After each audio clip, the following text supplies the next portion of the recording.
Palitan pagwasan. Kasi ito lang si Dr. Romel, Manalong Kanta, kaya tayo po pangunahan sa ating scripture reading.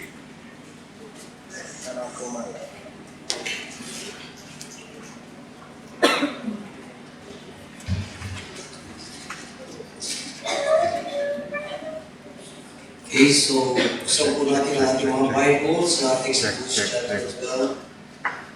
Basahin po natin yung verses 1 to 14. Magkaroon po tayo ng responsibility.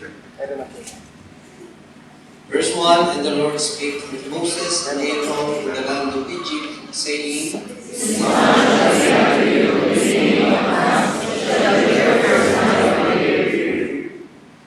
Speak ye unto all the congregation of Israel, saying, The 10th day of this month they shall take to them every man a lamb, according to the house of their fathers, a lamb for an house.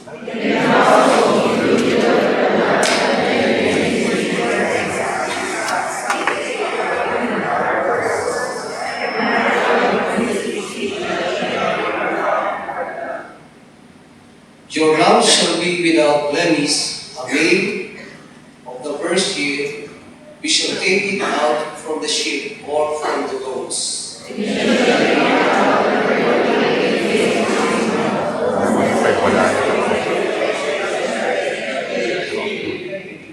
Verse 7, And they shall take the blood and strike it on the two side posts and on the upper door posts of the houses wherein they shall eat it.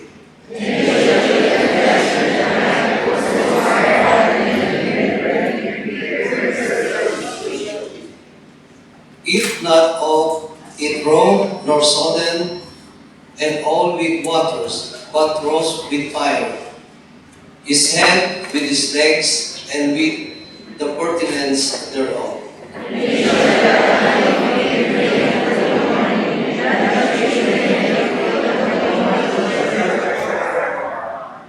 And thus shall ye eat it with your loins girded, your shoes on your feet, and your staff with your in your hand. And ye shall eat it haste. It is the Lord's Passover.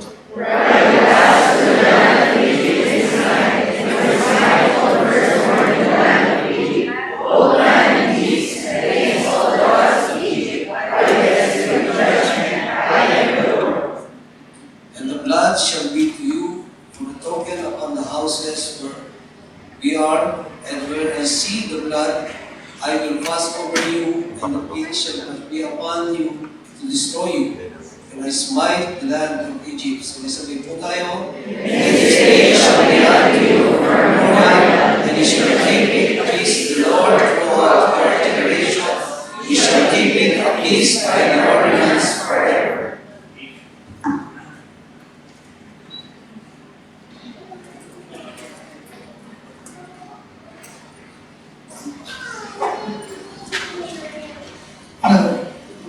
ang Lord's Supper ay katumbas po nitong tinatawag na Passover observance ng mga Hudyo. Na ang Israel ay nasa Egypt at talagang hinagad ng Panginoon na sila ay mailabas sa kanilang pagkalipin sa Ehipto. No? Ang Diyos ay nagpadala ng siyam na salot na pinakang judgment niya sa Egypt. Ang kanyang layunin ay ilabas ang Israel sa Egypt. Pero nagmatigas itong si Parao, kaya meron pang isang salot na natitira na ipapadala ng Panginoon sa Egypt. Ito po ay ang pagkamatay ng lahat ng mga panganay.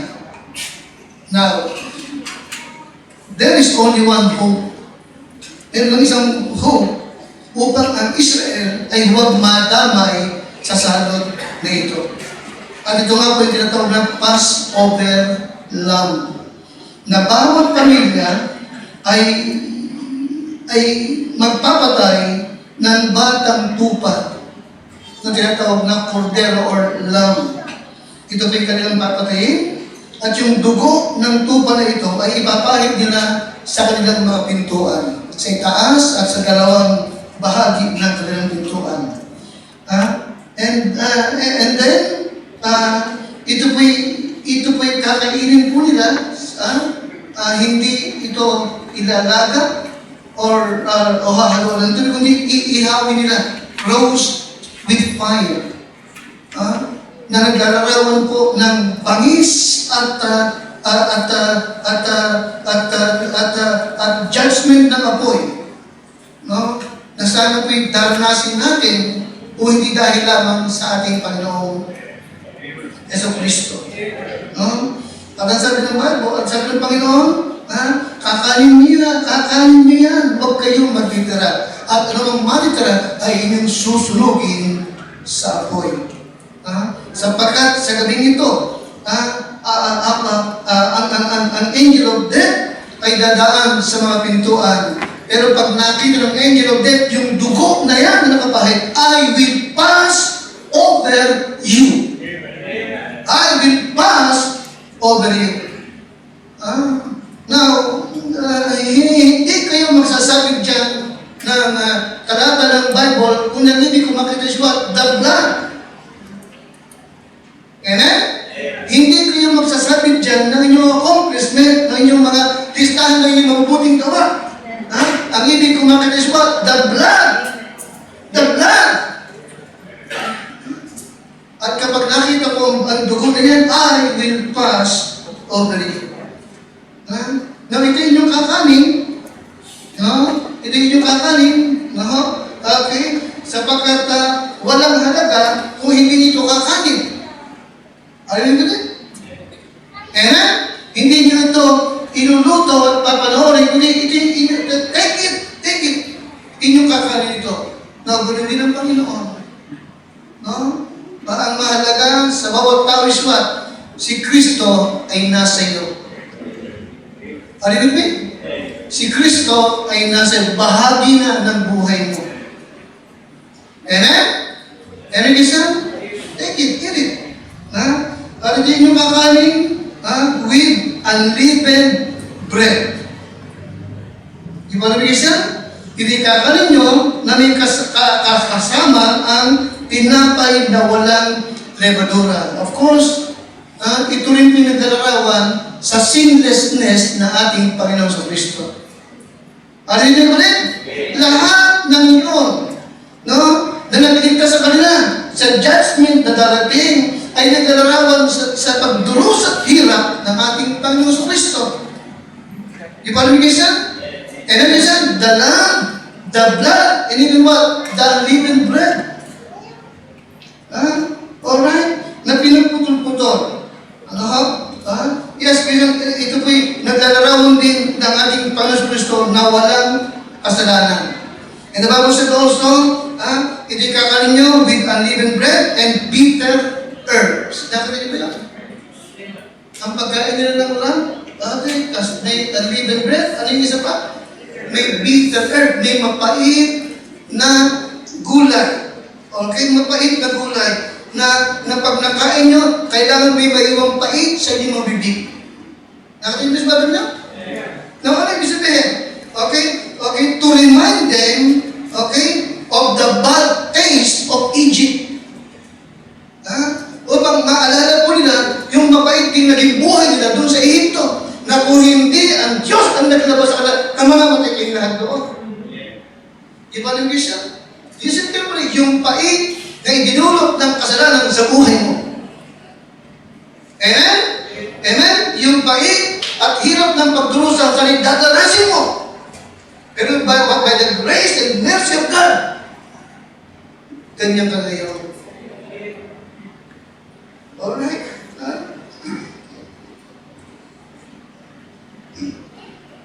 Kaya nga in chapter 12, verse 11 to 13, yung binasa ni Brother Ruben, no? As God saw the blood of the Lamb, sabi ni Lord, I will pass over you. Now listen, let me remind you, in Colossians 1:14, the Bible said, in whom we have redemption, through His blood, even the forgiveness of our sins. Hindi yung bautismo ang nagligtas sa atin, kundi yung dugo ni Kristo na umago sa krus ng Kalbaryo. Amen? Hindi yung mabuting gawa ang nagpatawad at nagdasay, kundi yung dugo ng ating Panginoon Kristo. Ang siyang humugas at nag-alis ng kahatulan na para po sa iyo. Okay? Na itong Passover observance na ito, paglabas nila ng Egypt, paglabas nila ng Egypt, kung sila pinakalaya, ito po'y talagang kanila pong naging seremonya na talagang ginagawa nila year by year. Every Jew repeated a memorial of that event, the Passover lamb. At yung memorial po yan, ito po'y nagpatuloy.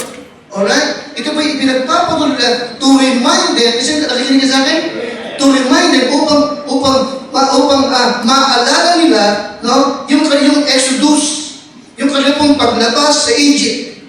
Okay? At yung salvation nila from the judgment. Ganun din sa atin. Itong Lord's Supper na ito ay talagang kailangan ipagpatuloy natin ito. Sa ganun ba lagi natin maalaala na mayroong Kristo Jesus na nagkatawang tao na siyang nagligtas sa atin sa tiyak na kaparusahan. And siya, huwag natin makalimutan. Alright? Now, of course, we know the story. Ang Israel, lagi din nakakalimot. Hindi ba? At ganun din tayo, magpatid. Yes, nag-churches ka, nagkabasa ka ng Bible, pero madalas, nakakalimutan mo kung sino ka. At nakakalimutan mong pasalamatan, dahil ay sambahin yung Kristo Jesus na nagdusa para maligtas ka. Alright? So the Lord's Supper is a Passover observance. Alright? Secondly, the Lord's Supper is a serious observance. Okay? Yes, the Lord's Supper, una, is a Passover observance. Secondly, the Lord's Supper is a serious observance. Matthew 26, verse 20 to 26. Ito po isang seryosong seremonya. At dito ay inilalarawan ang ating Panginoon Kristo bilang siyang final lamb and final sacrifice. Final. It means hindi na ito kailangan pang paulit-ulitin. Okay? Ito po siya pinagdusa na matay once and for all. Okay? Once and for all. Alright? Kaya walang saysay yung ginagawang misa, okay, or nobina ng mga parik sa simbahan. Alright? Hindi mo yung kailangan. Okay? Kahit hindi paulit-ulitin mo ba, hindi ito makapag-aalis ng iyong sala. Amen. And it isn't, pero si Kristo, once and for all, binayaran ng ating kasalanan, pinatawad, and the Bible says, at ang kanilang sala, at ang kanilang mga kasalanan, at pagsalansan, I will remember no more. Alright? Wala nang hatol sa mga nakikristo. Yes, The Lord's Supper is a serious observance. Serious observance. Seryoso ito. Okay? Walang biruan, walang tawanan, habang dinadaos, walang dapat tatayo o magpapalakad-lakad. And isa, sa mga isang seremonya, mismo ang Panginoon sa Kristo ang siyang nagpasimula. Ito po, Matthew chapter 20, 26. Tignan niyo po, verse number, Matthew chapter 26, verse number 19 hanggang 21. Andiyan kayo? Ready? Basa. And the disciples did as Jesus had appointed them. And they made ready the Passover. Now, when the even was come, he sat down with the 12. And as they did eat, he said, Verily, I say unto you that one of you shall betray me. Verse 22, and they were what? Alright, walang biruan, walang tawanan, bakos nakadamas ng matinding kalungkutan. At bawat isa, nakita niyo po? At bawat isa ay nagposimulang magtanong, Lord, ako ba ang magkakanulog sa iyo? Lord, hindi ako, hindi ba? Are you doing it? The word, Lord, is it I? Ito si Misma, Lord, hindi ako, hindi ba? Huh? Okay. And Jesus answered and said, He that dippeth his hand with me in the dish, the same shall betray me. The Son of Man goeth, as it is written of him, but who unto that man by whom the Son of Man is betrayed? It had been good for that. Mabuti pa, hindi na siya ipinanganak. Alright? The Lord's Supper is a serious observance. Sapagkat ito po ay nagpapakita that Christ is the final Lamb. Alright? You see, He is the final Lamb. And He is to be what? The final sacrifice. Sabi ni St. John, behold, the Lamb of God na nag-aalis ng sala ng sanlibutan. Yes, si Kristo ang nag-aalis ng sala ng sanlibutan. Amen? Amen? Kaya nga, hindi na ito the sin question, kundi what? Christ question. Yes, lahat ay nagkasala. Pero paparusahan ka, hatulong ka, sabagat nireject mo si Kristo na nag-aalis ng sala ng sanlibutan. Okay. In Hebrews chapter 10, 11 to 24. Sige po, Hebrews chapter 10, 11 to 24.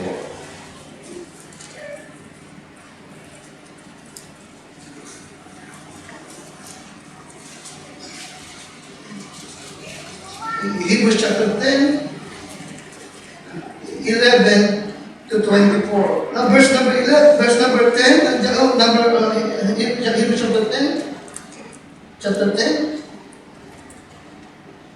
verse number 10. Ready? By the which we are what? We are sanctified. Kasi po, pinapaging banal tayo. Maliwanag ba? Amen? Ibinukod tayo ng Diyos na para sa Kanya. Sanctified. Through what? Sa paanong parang tayo pinasanctify? Through what? Through the offering of the body of Jesus Christ. Diba? Na siyang nabugbog, na siyang nasugatan. Amen? Na siyang nasaksak, nagbuhos ng kanyang dugo. Okay? Once and what? Once and for all. Hindi na kailangan pang ulitin pa ang ginawa ng Panginoon Kristo. Hindi kailangan kopyahin mo pa. Sapat ang ginawa ng Panginoon. Once and for all. Okay? Tapos sinabi, ito yung ginagawa ng Katoliko. Every priest standeth daily ministering and offering oftentimes ritual the same sacrifice which can never what? Hindi ito makapag-aalis ng kasalanan kailanman. But this man, si Kristo, si Yesu Kristo, but this man, after he had what?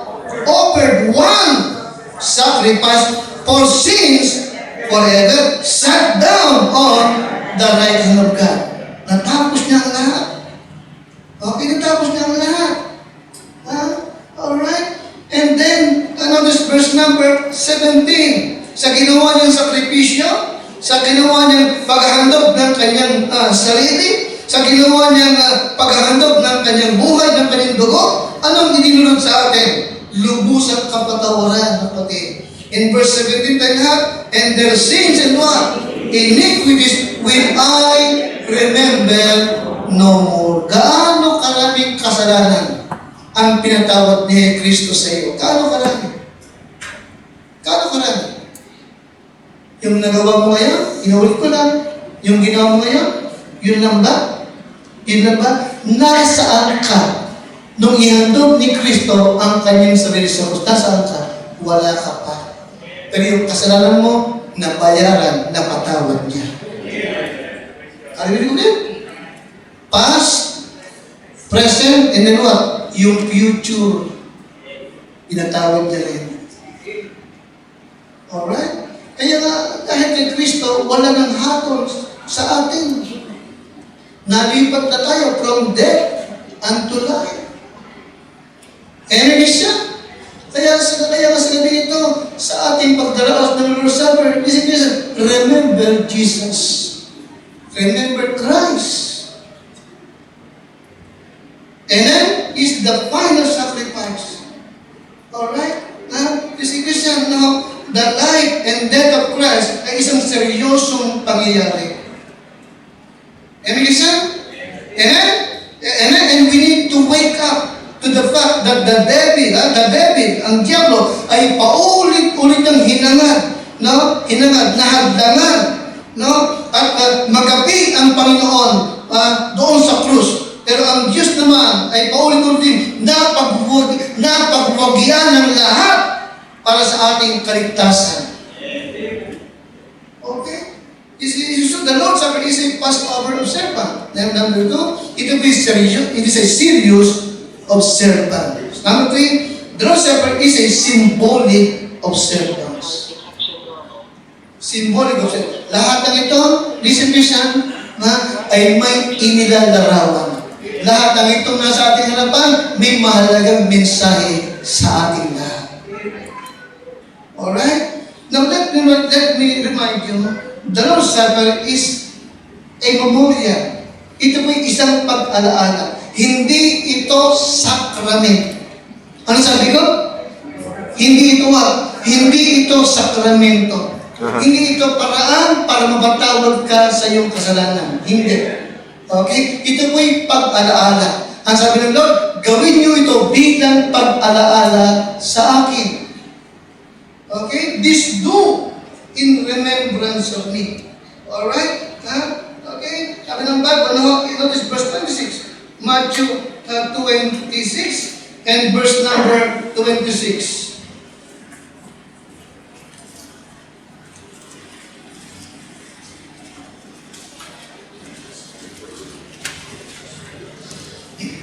Matthew 26 and verse number 26.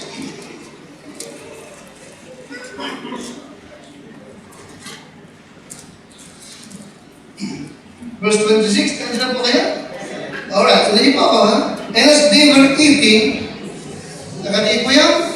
Alright, now listen, tapos na silang kumain. Ito po'y bukod na pangyayari. Nakakain na po sila.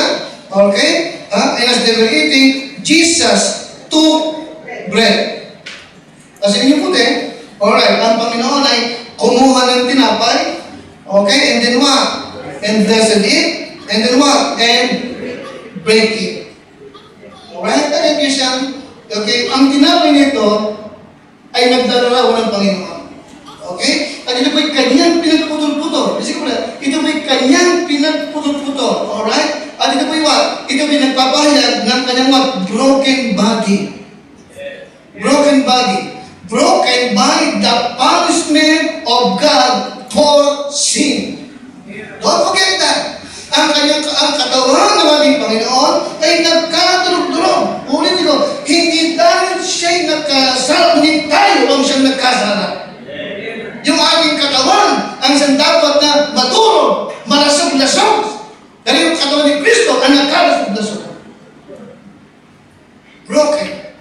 Alright? Speaks of what?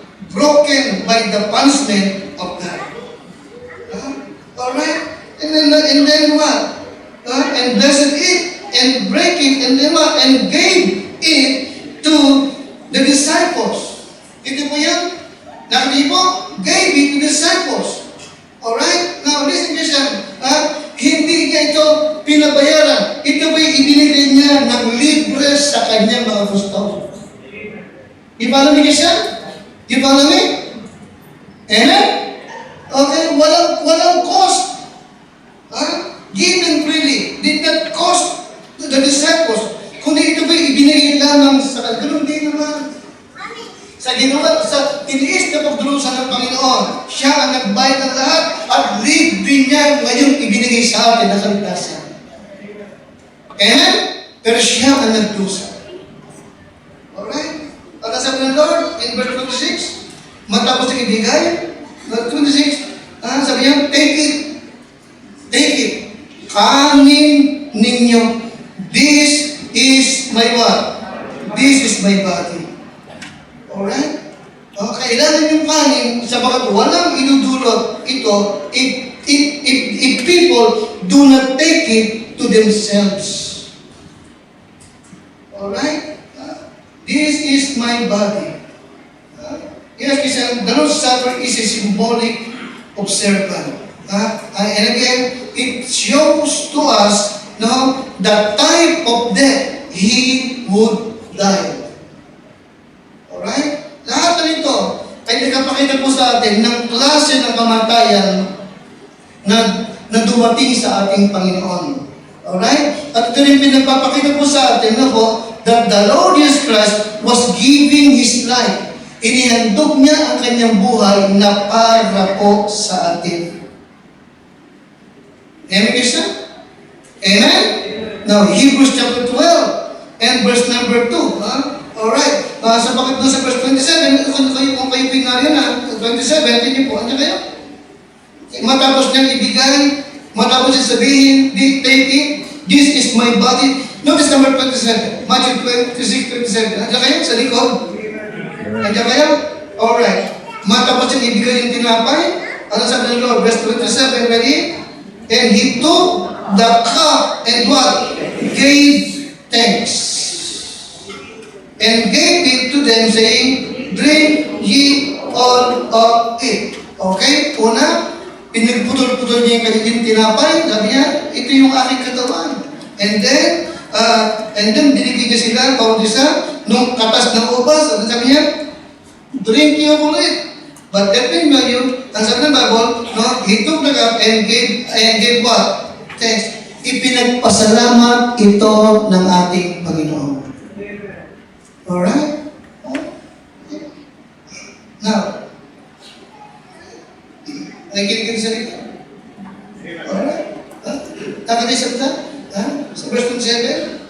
And give thanks, ipinagpasalamat yun. Ang tanong ko, ano ang ipinagpasalamat ng Panginoon dito? Ano yung kanyang ipinagpasalamat? Na magkikisyan, ulitin ko, lahat ng ito ay naglarawan ng kanyang pagdurusa. Alam niya kung anong klaseng pagdurusa at kamatay ang darating sa kanya.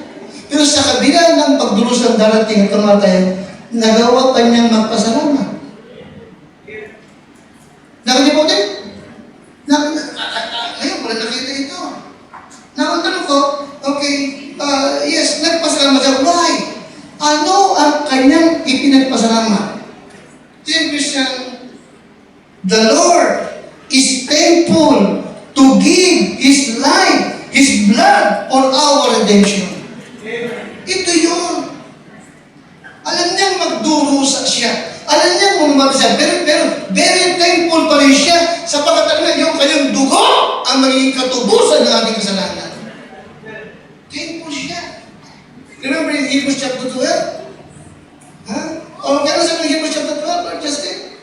Verse number 2? Tignan niyo, namasdan natin si Jesus na gumawa at sumakdal ng ating pananampalataya na siya dahil sa kagalakan inilagay sa harapan niya. Tignan niyo po yan.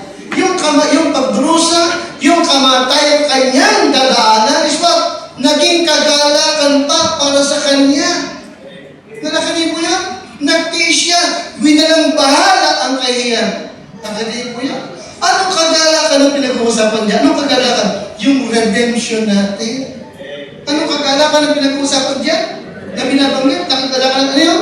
Yung ating katubusan.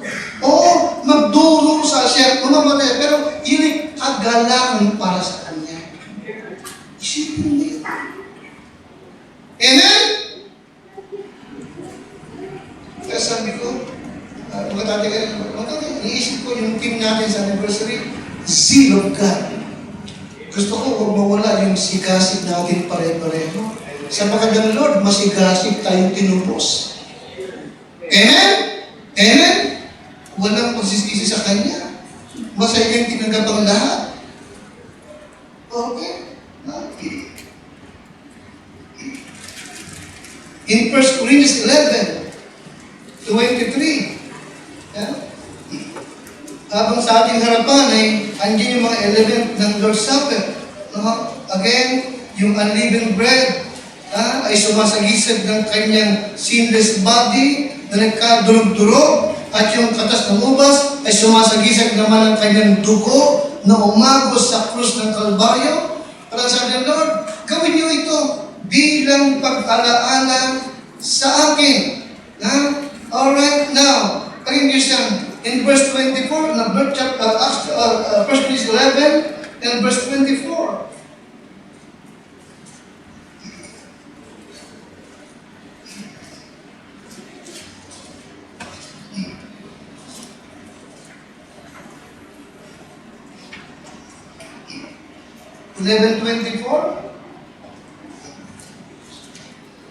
Di natin naman ulit yung meaning na pinapakita naman ni Pablo sa 1 Corinthians 11 about the Lord's Supper. 11:24, tayo ulit. And when he had given thanks, he broke it and said, take, eat. This is my body. This is broken for you. This do in remembrance of me.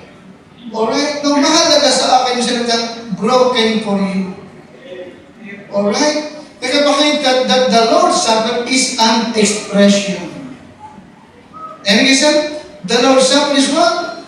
Ito po'y expression. Okay? Ito po'y kapahayagan. Okay? Sa ating pagpartik ng Lord's Supper, ating pong ipinapahayag ang ating pag-ibig sa ating Panginoong Kristo. Amen? Narito tayong lahat ngayong gabi.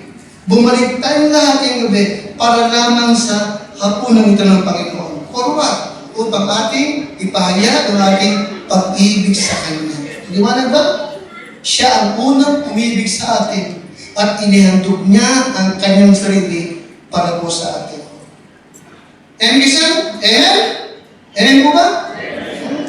Okay. Kaya nga, we are to remember the high cost of our salvation.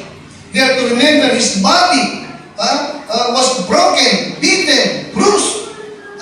At yung kanyang mga kamay ay ipinako at maging yung kanyang mga paa. Alright? Kaya nga, don't forget the Lord Jesus Christ and His suffering. And notice verse 26.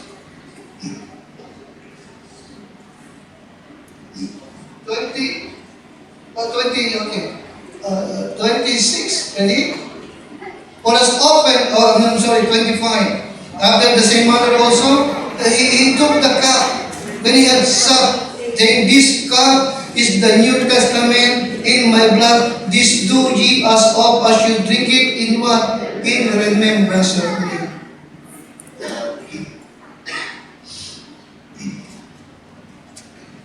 Now, gaano kahalaga sa iyo na inaalaala ka ng mga taong inibig mo? Gaano kahalaga sa iyo na inaalaala ka ng mga taong pinagmalasakitan mo? Amen? Gaano kahalaga sa iyo? Na sa Panginoon, napakahalaga. Piniwanag ba? Hindi niya ibig na atin siyang makakalimutan. Ibig niya, inaalaala yung ginawa, yung pagdurusa at kanyang tiniis para lamang sa atin. Alright? Kaya nga sa ating partake ng Lord's Supper, ito may expression na Lord, mahal kita. Iniibig kita. Amen? Iniibig mo ako, nagdusa ka alang-alang sa akin.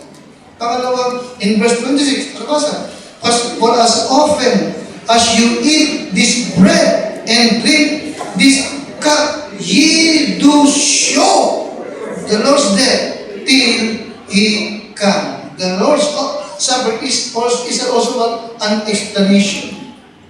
Binanggit ko sa inyo sa inyo show. Kita yun?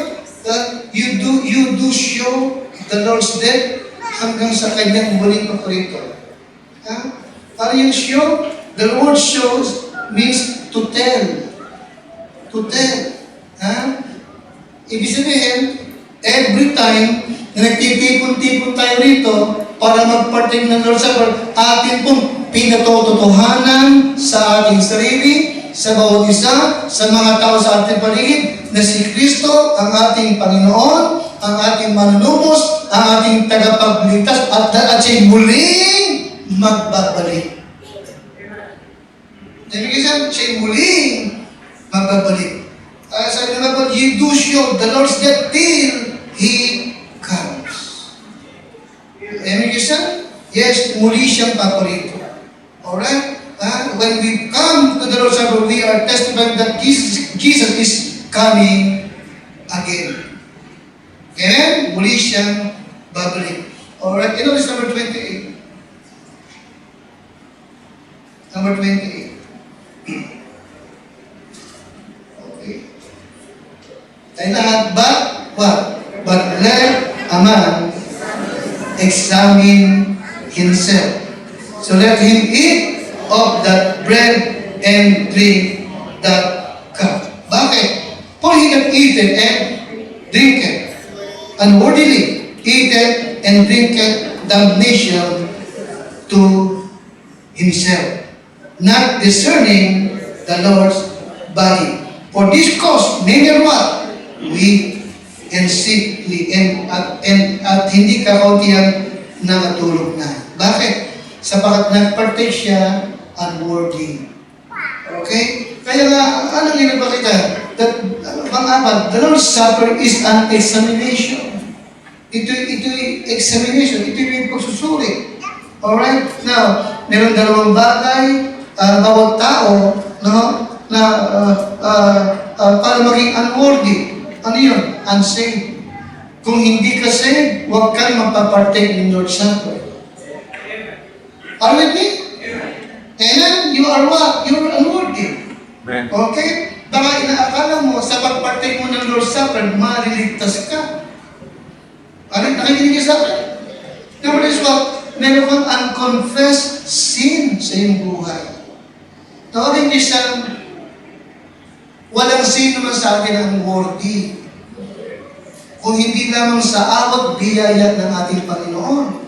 Naging karapat-dapat tayo by the grace of God. Di po ba? Amen? Amen? Pero huwag mangyari na hindi ka magpapartake sapagkat meron mga kasalanan na hindi mo gustong i-confess. Ang ibig sabihin, mas mahalaga sa iyo ang kasalanan mo kaysa kay Kristo nagdusat na matay para sa iyo. Sino pipiliin mo? Hindi ko pipiliin ang kasalanan, pipiliin ko ang aking Panginoon. Amen? Kasi kaya, the Lord's Supper is what? It is an what? Examination. Amen? Bago ka mag-partake, mag-sorry ka, mag-confess ka sa Panginoon. Then, mag-partake ka. Mas mahalaga si Kristo kaysa kasalanan mo. Alright? Amen?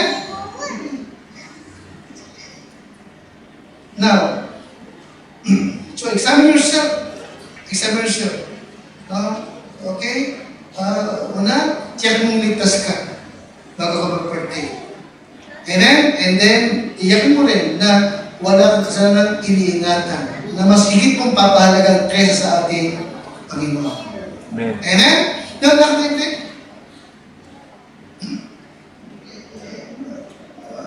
Marami ng disciple, ang Panginoon, meron siyang 17 na dagdag sa 12, di ko ba?